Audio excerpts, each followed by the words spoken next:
네, 정경호의 소통 리더십 시간입니다. 바로 모셔보죠. 네, 에나꼴의 소통 아카데미 정경호 대표님, 새해 처음으로 오늘 나오셨습니다. 네. 반갑습니다. 어서 오세요. 안녕하세요. 반갑습니다. 어떻게 새해 혹시 뭐 목표나 계획이 있으십니까? 네, 작년에도 한번 말씀드렸었는데 올해는 책을 좀 2권 이상 써보겠다 이런 목표를 가지고 있고요. 네. 아카데미 하는 거 이렇게 좀 잘 될 수 있도록 이렇게 열심히 마케팅 하고 있습니다, 요즘에.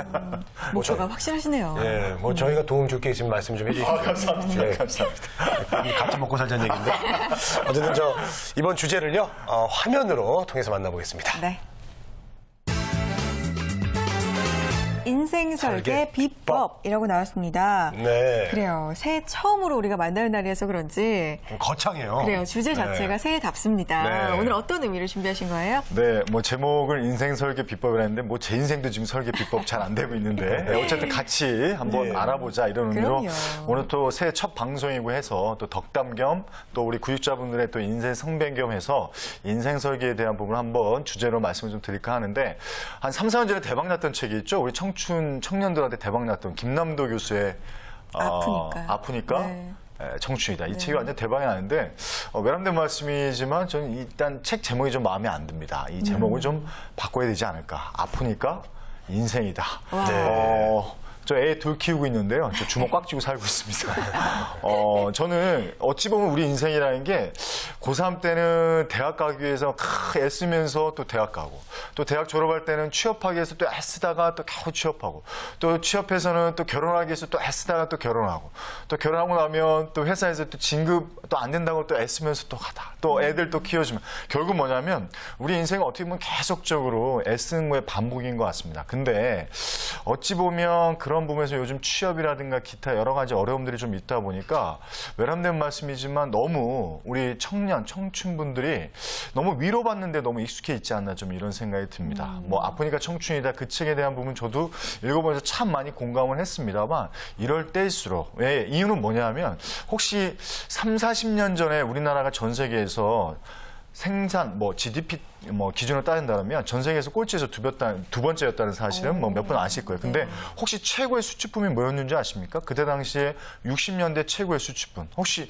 어떤 건지 혹시 두 분의 MC분들은 혹시 모르겠어요. 모르겠지만 우리 노동력 아닐까요? 네, 사람을 일단 그래서 간호사 혹은 광부 이렇게 해서 서독에 그렇죠. 맞습니다. 정답이었습니다. 근데 실제로 그러면서 외화벌이도 많이 있었지만 그때 당시 우리나라 3대 수출품 중에 첫 번째가 머리카락 가발이었어요. 우리 어머님들이 머리카락 잘라서 가발로 만들었습니다. 그리고 두 번째는 뭐였죠? 국민학교 가면 화장실 뒤편에 오줌통을 모아놔가지고 그 오줌통을 모아다가 어떻게 외국계 제약사의 신장약 고혈압 치료제 팔아먹었어요.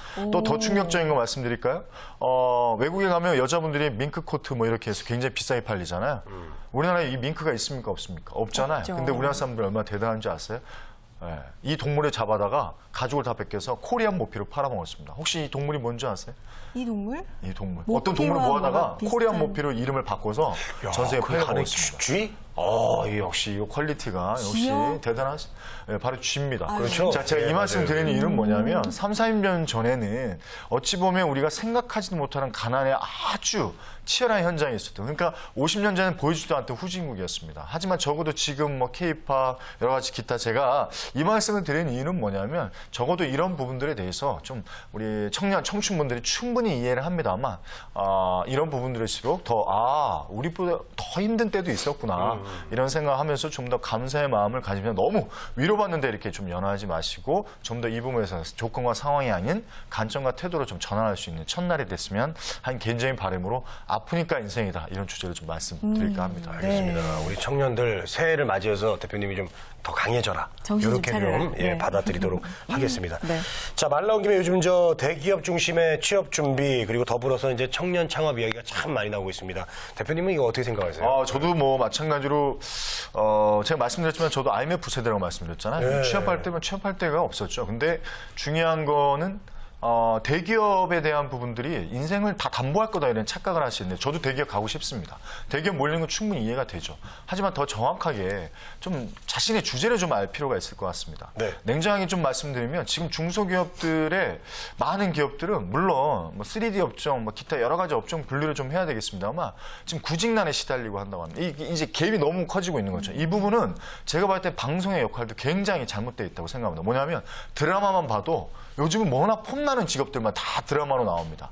뭐 취업한 지 얼마 되지도 않았는데 외제차 몰고 다니고. 그래서 저는 좀 안 되는 거에 대해서는 좀 정확하게 자신의 정확한 자아 분석을 통해서 정확한 자기 진단을 하는 좀 현명함이 좀 필요할 것 같다. 그리고 직장보다는 직업인데 좀 평생 대기업 있지 않는다는 거죠. 제가 이거 실합니다. 24년 동안 다니신 제가 아시는 지인이 24년 동안 여러분들 다 아시는 회사에 다니셨는데 최근에 통보 받으셨어요. 예, 부서 폐쇄를 해버린 겁니다. 그리고 24년 다니셨는데 그냥 바로 한 달 명퇴 이런 조건도 아닙니다. 그냥 이제 퇴사를 하셨어요. 결론적으로 말씀드리면 부서 이익이 안 되면 외람된 말씀이지만 그 부분에서 지켜줄 수 있는 회사도 그렇게 많지는 않다. 그래서 저는 직장보다 좀 직업이다. 그리고 요즘 여러 가지 창업에 대한 얘기도 많이 나오고 있는데 네. 전 진짜 창업에서 중요한 건 이 태도가 아닌가 이렇게 좀 생각을 합니다. 그러니까 창업하시면 제일 먼저 해야 되는 첫 번째 과제가 뭐냐면 저는 화장실 청소라고 생각합니다. 그러니까 누구도 다 하기 싫어하는 작업부터 먼저 할 수 있는 태도가 됐을 때 전 창업의 마인드가 아닌가 이렇게 생각을 합니다. 근데 처음부터 들어놓을 생각하고 뭐라고 하죠? 이렇게 이렇게 편한 안락 의자에 앉아서 이렇게 시작할 마음을 한다고. 그리고 더 심한 표현을 하면 요즘에 스펙을 이렇게 하시는 분도 계세요. 예, 좀 창업했다는. 요즘 정부 지원가 엄청 많지 않습니까? 그래서 나 좀 창업 좀 해봤다. 이게 왜냐하면 좀 대학가에서도 이게 편승이 좀 되는 친구들이 좀 있습니다. 그래서 한 6개월 정도 창업해봤다. 이걸로 해서 스펙으로 삼는 친구. 이제 결론적으로 말씀드리면 지금 자영업 800만 시대인데 월 수입 300만 원 이상이 지금 몇 프로인 건지 혹시 아십니까? 월 수입 300만 이상. 하루 12시간, 15시간 일하고. 냉정히 말씀드리면 여기에 한 85%는 300만 원도 안 됩니다. 그러니까 약 15%에서 20% 정도가 그나마. 우리나라 프랜차이즈가 과연 몇 개나 브랜드가 나와 있는지 아세요? 충격적인 사실을 말씀드릴까요? 네. 지금 우리나라 프랜차이즈로만 나오는 우리 프랜차이즈 공화국입니다. 이건 외람된 말씀인데 정부 시책에 의해서 밀어주신 부분도 있어요. 예, 청년 창업, 열풍, 일자리 이 부분들이 발생이 안 되니까. 우리나라 지금 통계치로만 따지면 작년에 3,000개가 넘어섰습니다. 브랜드만. 그래서 가맹점 수가 약 20만 개 가다라고 합니다. 약 18만 개인데 거의 지금 20만 개 다다라고 있다라는 것이죠. 자, 가맹본부, 가맹점주에서 지금 어마어마하게 지금 문제가 많이 생기고 있죠. 편의점 얘기도 많이 들어보실 거예요. 커피점 혹은 도너츠 이런 것들 때문에 여러 가지 전문점과 그 가맹본부와 이런 부분들.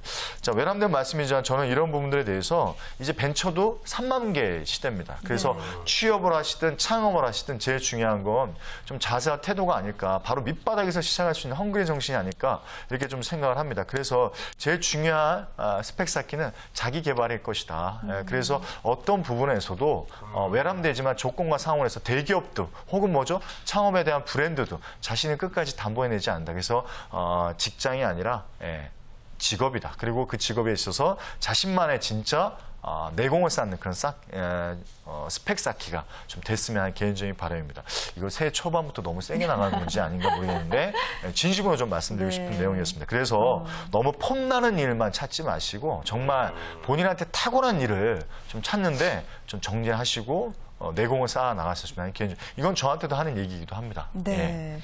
그래요. 폼나는 일이 아니라 나만이 할 수 있는 그런 탁월한 일을 찾아라. 마음에 참 와닿습니다. 새해 첫 방송부터 참 강한 얘기, 마음에 와닿는 얘기 해주시는데 사실 창업을 준비하고 있는 대학생들도 많고요. 그 도전과 패기로 성공을 하는 분들도 분명히 있지만 섣부른 거는 아무튼 안 좋다 이런 말씀이시고 그래요. 단지 취업을 위해서 스펙을 쌓기 위한 창업도 금물이다 이런 말씀해 주셨습니다. 네. 그러면 추천하시는 인생 설계 루트 방법이 있을까요? 글쎄요. 저는 제일 중요한 게 우리가 만약에 남극이나 혹은 북극을 간다라고 하면 제일 필요한 두 가지가 첫 번째 나침판이겠죠.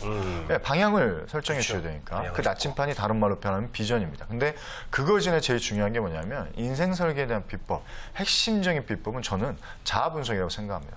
좀 자신을 좀 정확하게 아는 거. 내가 할 수 있는 것과 하지 못하는 것에 대한 부분에서 정확하게, 그래서 냉정하게 표현하면 자기 주제를 좀 아는 거라고 생각합니다. 그래서 꿈의 직업이라는 것은 전 발견하는 게 아니라고 생각합니다. 꿈의 직업은 발견하는 것이 아니라 창조해 나가는 것이라고 생각하는 거죠. 그러니까 조금씩 계속 깎아 나가면서 그 정수리와 모서리를 계속해서 다듬어 가시는 거다. 그래서 꿈의 직업을 창조하기 위해서는 자신을 좀 더 깊이 있게 자신을 알고 되돌아보고 그래서 성찰해 나가고 통찰해 가는 그런 과정이 가장 중요하지 않을까 이렇게 생각합니다. 그래서 저는 꿈의 어떤 그런 자신만의 핵심 비법은 인생 설계를 위해서는 자기 성찰이 필요하다. 예, 이렇게 좀 말씀드리고 싶습니다. 네. 네. 자, 그리고 이제 새로운 직업들이 이제 많이 생기고 있어요. 예, 그래서 참 이게 재밌는 얘기인데 그런 직업들을 좀 한번 알아볼까요? 예, 뭐 예. 저도 글쎄요, 뭐 많은 분들이 그렇지만 저는 진짜 강아지를 너무너무 좋아합니다. 저도 좋아하죠. 전 집에서 한 10마리 키우고 싶어요. 근데 뭐 제가 개를 키우겠다 그러니까 저보고 나가라는 뭐 이런 나가서 개랑 살아라 뭐 이런 얘기를 해서 그렇죠. 지금 못 키우고 있습니다만 최근에 가장 또 이렇게 뜨는 직업 중에 하나 애완견 트레이너라고 있습니다. 예, 뭐 사실 10년 전 제 항상 대학 다닐 때는 아예 그리고 뭐죠? 뭐 취업 컨설턴트도 마찬가지입니다. 2003년도에 처음으로 청년 실현 얘기가 실렸는데 취업 컨설턴트 맞냐? 또 최근에 또 연애 전문 컨설턴트라고 들어보셨어요? 연애 전문 코치, 데이트 코치. 컨설턴트. 예. 참 이거 뭐라고 할 표현을 못 하겠는데 야 이것까지 무슨 컨설턴트가 있나? 근데 젊은 친구들이 몰리고 있답니다. 제가 알기로는 이 수업료가 만만치 않다고 하죠. 자 결론은 뭐냐면 생각의 틀을 좀 뛰어넘을 필요가 있다라는 것이죠. 저는 무엇보다 더 중요한 건 저도 이 잡을 뭐 기업에서 강의하고 책 쓰고 이런 부분에 있어서 전혀 저희가 알지를 못했습니다. 근데 나름대로 이런 쪽에 일을 하고 싶다라고 하다 보니까 어느 순간 40이 넘어서 그런 잡을 만나기 시작했고 이게 어떻게 보면 제 전업이 됐다는 거죠. 다시 한번 말씀드리지만 저는 사회적 통념에 대한 부분에서 냉정하게 말씀드릴게요. 우리 부모님들한테 좀 말씀드리고 싶어요. 판검사, 의사, 변호사 외람된 말씀인데 제가 이렇게 너무 뭐 직접적으로 말씀드리고 있지만 요즘 의사분들 그렇게 개업하시고 나서 만만치 않으실 겁니다. 변호사분들도 그렇게 요즘 개업하시고 만만치 않으실 거예요. 제가 이 말씀 드리는 건 뭐냐면 20, 30년 좀 이 속도가 너무너무 빨라지고 있다는 겁니다. 예, 저는 그런 부분들에서 우리가 좀 무의식적인 부분에서 이 통념과 관념에 대한 부분에서 생각의 틀을 좀 깨면서 좀 더 사회적인 부분들에 대해서 자신과 사회적인 부분들을 계속해서 진단하고 분석해 가시면 최고의 직업들을 좀 찾아 나가고 창조해 가실 수 있지 않을까 이렇게 생각을 합니다. 네. 요즘 또 창직이 네. 참 많이 회자가 되고 있는데 생각의 틀을 깨는 연습, 나를 좀 되돌아보는 연습, 새해 맞아서 그런 시간 좀 가지셨으면 좋겠습니다. 자, 그러면 성공적인 인생을 위한 핵심 계명이 있다면 좀 소개를 해주세요. 예, 제가 좋아하는 말 중에 이런 말이 있습니다. 3류는 핑계거리를 찾고 2류는 열심히만 하는데 1류는 해법을 찾는다. 저는 인생에 정답은 없다고 생각합니다. 인생에 정답이 있다는 분 혹시 계시나요? 그런 분이 있다면 아마 사짜일 겁니다. 인생에 정답은 없죠. 인생은 저는 해답을 찾아 나가는 거라고 생각합니다. 근데 그 해답을 찾아 나가기 위해서 제일 중요한 건 뭐냐면 물론 조건과 상황 중요합니다. 환경이 그 사람의 감정과 느낌을 결정짓는다는 거 저도 동의를 합니다. 근데 그거보다 제일 중요한 게 뭐냐면 조건과 상황보다 그거를 뛰어넘는 것은 뭐냐면 관점과 태도가 아닐까 생각합니다. 인생은 B에서 D라고 하죠. 벌스에서 됐습니다. 그럼 C는 뭐죠? 선택입니다. 근데 선택할 수 있는 우리가 가장 중요한 게 관점과 태도라는 것이죠. 그래서 저는 무엇보다 중요한 게 주변에 대한 부분들에 대해서 비난하시거나 무조건적인 부분에 실수로 하시기보다는 저는 직시를 하시고 정확하게 현상을 보시고 그 다음에 그렇죠. 선택하시는 부분에 있어서 결단하시는 게 가장 중요하지 않을까 이렇게 좀 말씀 좀 드리고 싶습니다. 네, 알겠습니다. 알겠습니다. 자, 오늘 소통 리더십 시간 함께했습니다. 새해 맞아서 인생 설계 비법에 대해서 들어보는 시간이었습니다. 에나콜의 소통 아카데미 정경호 대표님과 함께했습니다. 고맙습니다. 네, 고맙습니다. 자, 취업엔 오늘 순서는 여기서 마치겠습니다. 네, 대한민국에 일하고 싶은 모두가 힘차게 일할 수 있는 그날까지 저희 취업엔이 함께하겠습니다. 취업엔 우리가 있다.